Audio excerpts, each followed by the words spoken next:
오늘 우리가 읽은 성경 말씀이 신약 성경 어디입니까? 사도행전이죠. 큰 목소리로 어디예요? 사도행전. 그러면 퀴즈를 내볼게요. 1번 사도행전은 예수님이 이 땅에 계셨을 때 이야기다. 1번. 2번 사도행전은 예수님이 하늘로 올라가신 다음에 그 후의 이야기다. 내가 생각하는 정답을 손으로 표시해보세요. 정답 1번 성공해보세요. 1번 예수님이 이 땅에 계실 때 이야기. 2번 예수님이 하늘로 올라가시고 그 다음 이야기. 1번 2번 정답은 2번입니다. 맞아요. 사도행전은 예수님이 하늘로 올라가신 다음에 예수님을 믿는 제자들의 이야기니까 우리한테도 굉장히 중요하죠. 우리도 똑같아요. 우리도 예수님께서 하늘로 올라가신 다음에 살고 있으니까 우리한테도 중요한 말씀입니다. 그렇다면 2번 문제. 사도행전 하면 우리 친구들은 누가 사람 중에 제일 먼저 생각이 나나요? 사도 바울. 또 난 다른 사람 생각난다. 디모데. 아유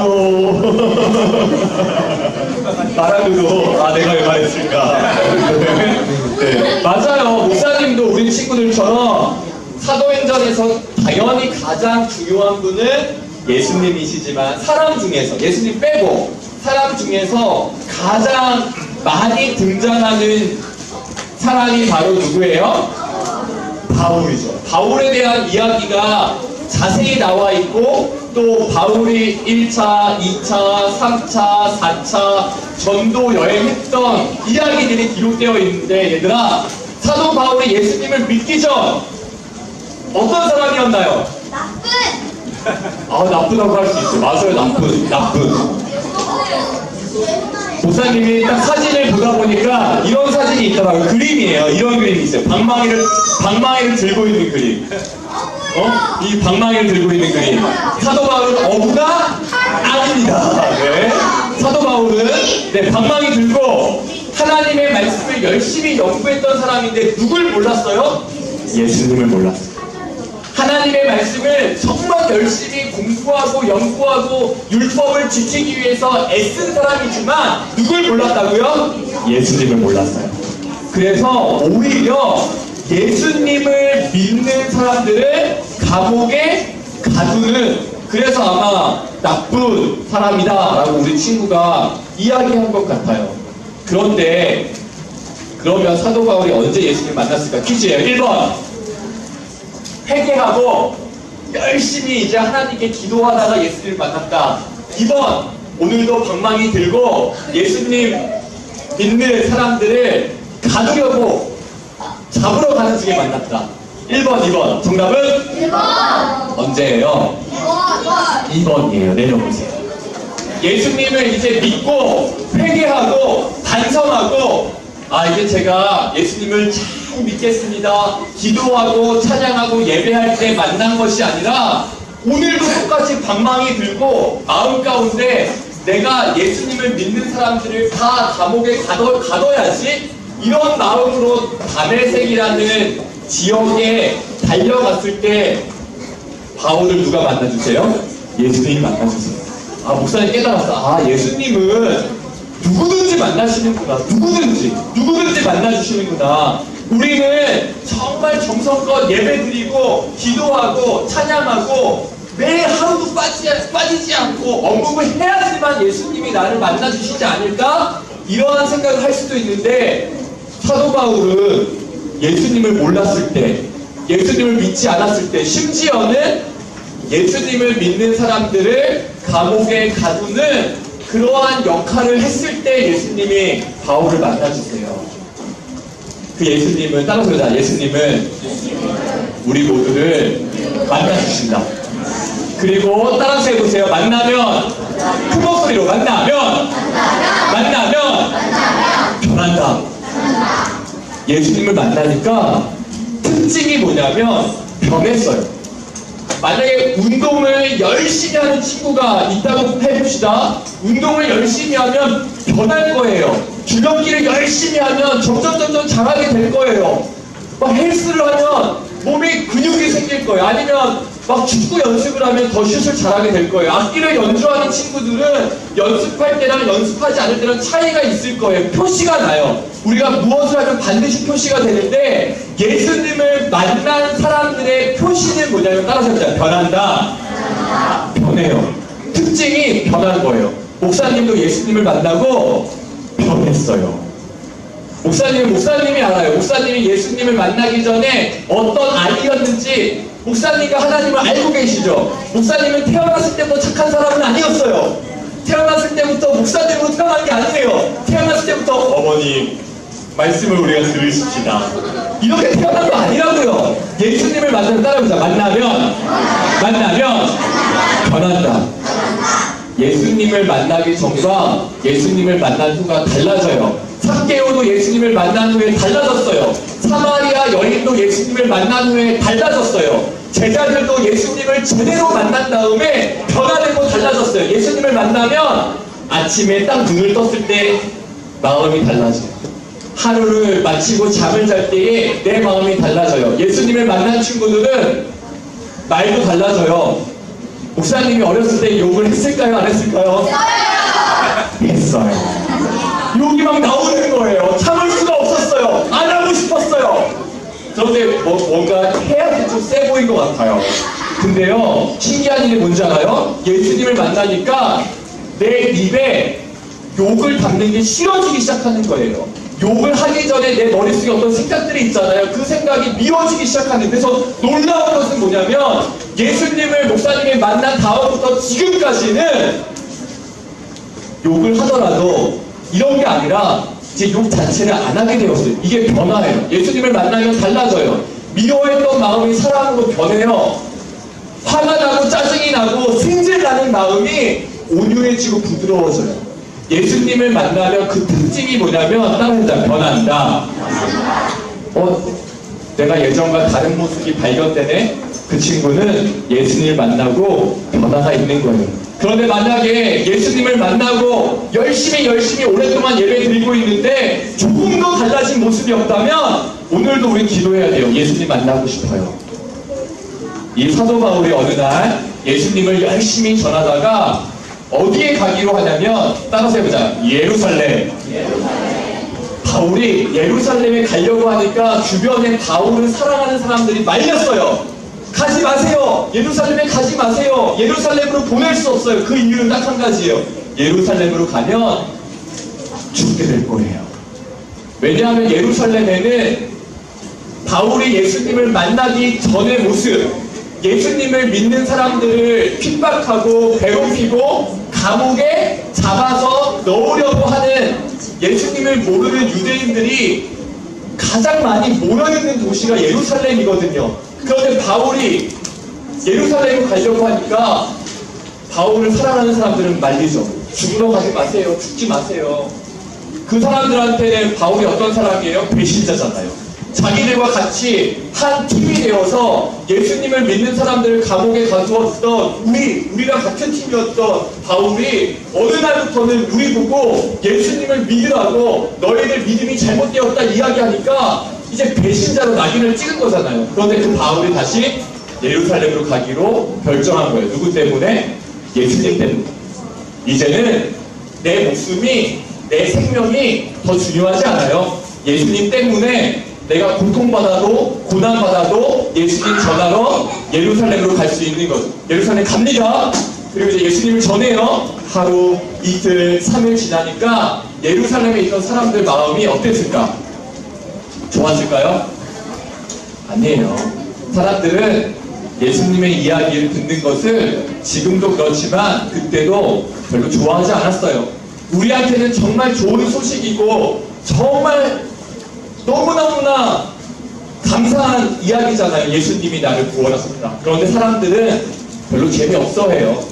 내가 좋아하는 어떤 축구 이야기, 게임 이야기, 야구 이야기, 연예인 이야기, 텔레비전 프로 이야기, 그럼 막 신나서 이야기하지만 예수님 이야기하면 별로 재미없어 해요. 예루살렘에서 바울이 예수님을 전할 때에도 사람들이 예수님 이야기 듣는 걸 좋아하지 않았어요. 그래서 일주일 정도 되니까 이제 이 화가 머리 끝까지 이제 폭발하기 시작해서 7일째 되는 날에 이제 바울을 잡습니다. 백성들이 바울을 잡아서 돌로 쳐서 죽이려고 해요. 그때 바울이 그 예루살렘을 다스리던 천부장에게 나한테 말할 수 있는 기회를 좀 달라고 부탁합니다. 저한테 이제 내가 잡혀서 죽을 수도 있고 돌에 맞아서 어떻게 될지 모르는데 내가 꼭 하고 싶은 이야기가 있습니다. 저에게 말할 수 있는 기회를 주세요. 그래서 이제 천부장이 좀 잠잠하시오. 잠깐 우리 바울의 이야기를 들어봅시다. 마지막으로 한번 이야기 해보시오. 이렇게 해서 바울이 이야기하거든요. 그때 바울이 우리는 사도행전에서 가장 중요한 사람, 또 우리가 기억하고 있는 사람이 사도 바울인데, 사도 바울이 죽을 수도 있는 그 상황에서 마지막으로 이야기했을 때 언급한 예수님 말고, 하나님 말고, 자기 사도 바울 이야기 말고 언급한 사람이 한 사람 있어요. 그 사람 때문에 제가 오늘 여기에서 복음을 전할 수 있게 됐습니다라고 특별하게 이야기했던 사람이 나와요. 그 사람의 이름이 바로 따라해볼까요? 아나니아. 아나니아는 사도행전 9장에 딱 한 번 나오고, 하나님께 거짓말했던, 하나님을 속였던 아나니아와 다른 사람이에요. 지금 바울이 이야기한 아나니아는 사도행전 9장에 딱 한 번 나온 다음에 그 다음부터 기록이 없어요. 사람들이 아마 다 잊었나봐. 그리고 오늘 예루살렘에서 죽기 직전에 마지막으로 저에게 말할 수 있는 기회를 주세요라고 사도 바울이 말할 수 있는 기회를 얻으면서 사도행전 9장에 한 번 나왔던 그 아나니아의 이름을 이야기해요. 저는 아나니아 때문에 지금 여기에 있습니다. 그 뜻은 뭐예요? 아나니아가 있었기 때문에 제가 예수님을 전할 수 있게 되었습니다. 이렇게 이야기한 사람이 바로 아나니아예요. 아나니아는 어떤 사람이냐면, 사도 바울이 예수님을 만나고 여기 보는 것처럼 빛이 비추잖아요. 그리고 예수님을 만난 다음에 바로 변화가 되어서 예수님을 전도하러 간 게 아니라 3일 동안 앞을 보지 못하고 먹지도 마시지도 못한 상태로 있었어요. 사도 바울이 바로 예수님 딱 만나자마자 예수님 감사합니다 할렐루야 하고 바로 복음을 전하러 간 것이 아니라 예수님 만난 다음에 앞이 안 보이는 거예요. 그리고 먹지도 못하고 마시지도 못하고 3일을 보낼 때에 하나님은 누굴 만나셨냐면 아나니아라는 사람을 만났어요. 그 아나니아에게 뭐라고 하시냐면, 아나니아야, 네, 종이 여기 있습니다. 너 사울에게 좀 가야겠어. 사울이요?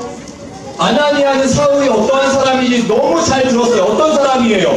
예수님을 믿는 사람들을 잡아서 옥에 가두는 사람이고, 사울이 잡으려고 하는 명단 중에 제 이름도 있다는 거 알거든요. 그런데 저보고 지금 사울에게 가라고요? 하나님 말씀하셨어요. 네가 가야 돼. 네가 가서 기도해주고 내가 사도 바울을 선택했다고 좀 이야기해주죠. 그래서 아나니아가 하나님의 말씀을 듣고 하나님의 말씀을 가슴에 품고 며칠 전까지만 해도 자기와 같은 사람을 잡아서 가두려고 했던 사울을 만나서 기도해줘요. 그리고 이렇게 이야기해요. 제가 하나님의 말씀을 가지고 왔습니다. 당신에게 전해줄 하나님 말씀이 있습니다. 당신은 하나님께서 택한 사람입니다. 예수님의 증인입니다. 바울은 죽기 직전에 누굴 생각했냐면, 나에게 아나니아가 있었지. 아나니아를 나에게 보내주셔서 내가 지금 복음을 전할 수 있게 된 거지. 목사님이 스승의 주일날 오늘 사도행전 9장에 아나니아가 생각난 건 아나니아의 모습 속에서 우리 친구들 옆에 계신 선생님의 모습이 생각났기 때문이에요. 사도 바울에게 하나님의 말씀을 전해준 아나니아가 있었기 때문에 사도 바울이 예수님의 증인으로 살 수 있었던 것처럼 하나님은 우리 친구들에게 말씀을 전해주고 싶고 알려주고 싶고 가르쳐주고 싶고 너희들은 나의 자녀다, 예수님의 제자다. 이걸 너무너무 말씀해 주고 싶어서 사도 바울에게는 아나니아를 먼저 보내셨고, 우리 친구들에게는 오늘 함께 예배드리고 있는 선생님들께 아나니아의 역할을 맡기셔서 보내주셨는 줄로 믿습니다. 목사님이 이번에 설교를 준비하면서 찬양을 하나 들었어요. 네, 땡큐라는 찬양이에요. 땡큐라는 찬양인데, 지금부터 나오는 이야기는 실제 이야기는 아니고, 이 찬양의 가사를 쓴, 이 작사가가 쓴 그 노래의 가사를 목사님이 우리 친구들에게 오늘 이야기로 들려주세요. 이 노래의 가사가 이렇게 시작해요. 나는 천국에 가는 꿈을 꾸었죠. 이 노래 가사예요. 나는 천국에 가는 꿈을 꾸었죠. 그리고 천국에서 하나님께서 그 만드신 수정거리, 보석이잖아요. 그 금으로 만든 이 거리를 막 다니고 있는데 누군가가 저를 불렀어요. 그리고 그 사람을 보니까 나를 부른 사람이 이렇게 이야기하는 거예요. 선생님은 내가 어렸을 때 저의 교회 선생님이셨습니다. 너무너무 신기했어요. 이게 노래 가사예요. 우리가 천사의 노래를 듣고 있을 때 누군가 당신의 이름을 불렀어요. 우리 선생님도 한번 상상해보세요. 우리 친구들도 한번 상상해보세요. 우리 선생님 천국에서 이렇게 거닐고 있을 때 누군가가 선생님의 이름을 지금 부르는 거예요. 선생님, 그 뒤를 돌아보니까 언젠가 내가 가르쳤던, 언젠가 내가 만났던 아이가 초롱초롱한 너무나 아름다운 모습으로 선생님께 자기의 고백을 들려드리는 거예요. 그리고 이야기합니다. 당신은 매주일, 선생님은 매주일마다 수업 전에 저를 위해 기도해 주셨어요. 목사님이 이 가사를 진작에 생각해보니까 이런 생각이 들었어요. 지금은 별로 고마운 생각이 안 들어요. 우리 친구들의 마음이. 기도할 때 눈 뜨고 기도하는 그 짧은 시간에 물 마시러 가고, 야 잠깐 기도하자, 우리 그래도 기도를 하고 가자, 선생님들이 애쓸 때 우리 친구들 마음이 너무너무 예쁘게 기도하는 친구들도 많지만, 또 어떤 친구는 너무 막 몸이 비리고 선생님 오늘 기도 좀 너무 긴 것 같아. 지금은 고마운 마음이 들지 않지만 목사님 확신하는 게 있어요. 저 천국에서 우리 친구들과 선생님 만나는 그날 우리 친구들은 선생님께 이런 고백이 나올 거예요. 선생님, 그때 제가 장난칠 때도, 제가 들어 누울 때도, 제가 소리를 지를 때도 매 주일마다 우리를 위해 이 공과 시간에 짧지만 기도해 주신 거 너무 감사합니다. 왜 이런 일이 벌어지는지 알아요? 천국은 어떤 곳입니까? 지금은 중요하게 생각하지 않는 것들이, 지금은 나의 마음에 기쁨을 주지 않고, 매력적이지 않고, 재밌지 않고, 시시해 보이고 지루해 보이고, 그 어떠한 것들이 천국에서는 가장 중요한 것과 영원한 것과, 사실 천국에서는, 이 땅에서는 내가 너무나 중요하고 재밌게 생각한 것들, 뭐 게임, 핸드폰, 뭐 내가 너무나 좋아하고 중요하게 생각했던 것들이 천국에 가면 진짜 중요한지, 사실은 천국에서는 별로 중요하지 않은 것인지, 이 땅에서는 내가 별로 중요하게 생각하지 않았어요. 또 선생님 뭐 매주마다 기도하시는 것이 뭐 매주마다 그냥 찬양하고 중요하다고 생각하지만 행동으로는 그렇게 중요하게 여기지 않았던 것들이 천국에서는 너무너무 뚜렷하게 보일 거예요. 이게 가장 중요한 시간이었구나. 그래서 고백하잖아요. 선생님 너무 감사해요. 저를 위해 기도해 주시고. 그리고 그 다음에 고백이 뭐냐면, 그리고 그렇게 기도해 주시던 어느 날 주일학교 학생과, 우리 친구들처럼 주일학교 학생과 우리 교회 선생님이 천국에 만나서 대화하는 게 노래 가사거든요. 그리고 그렇게 기도해 주시던 어느 날 나는 예수님을 나의 마음에 초대했어요. 그 때문에 저의 인생이 바뀌었어요. 목사님 이렇게 생각합니다. 지금 막 눈에 보이게 인생이 바뀌고 그런 것을 지금 못 볼지도 몰라요. 왜냐면 지금 우리 친구들에게 선생님께서 복음의 씨앗, 말씀의 씨앗을 뿌리고 있는 중이니까. 그런데 우리 친구들이 점점 자라서 청년이 되고 어른이 되어서 우리 친구들이 정말 믿음으로 나 주님의 기쁨 되기 원하네, 나 무엇과도 주님을 바꾸지 않는 삶을 살겠습니다라고 우리 친구들이 만약에 결단한다면, 우리 친구들은 천국에서 저의 인생이 바뀐 이유는 제가 이렇게 어른이 되어서 제가 이렇게 성장해서 하나님을 위해 살고 싶은 마음이 든 것은 아주 오래전에 교회 선생님이 저에게 말씀해 주신 그 말씀의 씨앗 때문이었습니다. 반드시 고백하게 될 거예요. 왜냐하면 목사님이 지금 이 자리에서 말씀을 전하니까 무수하게 목사님에게 말썽꾸러기 기도 시간에 의자 위에 올라가서 누가 기도하나 기도하지 않아 쳐다보았던 게 목사님이에요. 재밌죠? 기도 시간에 의자 위에 올라가고 누가 기도하지? 그게 무슨 그렇게 개구쟁이였어요. 근데 그때 말씀을 뿌려주었던 우리 교회 선생님들, 목사님들의 그 말씀의 씨앗이 오늘 목사님을 만든 것이라고 목사님 확신하거든요. 사랑하는 친구들, 우리 친구들이 어느 날 하나님을 위해 살고 싶은 마음이 생기고 정말 주님을 사랑하는 마음이 마음가운데 생긴다면 그 씨앗은 오늘 우리 친구들과 함께 예배하고 있는 선생님들이 뿌린 씨앗이. 그래서 이제 이렇게 고백합니다. 우리 같이 우리 선생님께 이렇게 표현해 볼까요? 감사드려요. 선생님 얼굴 보고 감사드려요. 선생님께서 주님께 드린 그 헌신을. 무슨 의미인지 알겠죠? 지금 우리 선생님들도 하나님께 선생님의 마음을, 헌신을 드리고 계신 중이에요. 우리 친구들은 지금 예배 딱 한 번 드리고 나면 집에 가지만 우리 선생님들은 우리 친구들과 초등부 예배 드리기 위해서 또 한 번의 예배를 드리고 올라오거든요. 아니면 초등부 예배를 드리고 또 선생님의 예배를 드리러 가시거든요. 어떤 선생님은 자녀와 따로 예배를 드려야 돼요. 우리 친구들을 만나기 위해서.